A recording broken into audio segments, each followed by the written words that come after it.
तो दोस्तों आज हम सर्वप्रथम जानेंगे कि आईफोन को कैसे रिपेयर किया जाता है। आईफोन 16 प्रो मैक्स, हाँ आप देख रहे हो अभी आईफोन 16 प्रो मैक्स को कैसे रिपेयर। तो सबसे पहले आप देख सकते हो जैसे कि मैंने स्क्रू खोल दिया। ये स्क्रू खोलने के बाद इसको बैटरी हटानी पड़ेगी। तो इसको बैटरी हटाने के बाद सारे स्क्रू को हम निकाल के ऐसे मोड़ा कर देंगे।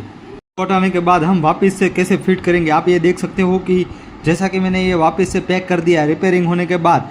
जैसे कि ये लाइट अंदर चली गई थी तो ये फ्लैश लाइट को मैंने अंदर से बाहर निकाल दिया और बाहर निकालने के बाद मैं वापस से स्क्रू को फिट कर दूंगा। अब दोस्तों ये स्क्रू फिट हो चुका है तो मैं इसको सेल बैटरी डाल के वापस से मैं चालू करके आपको दिखाऊंगा।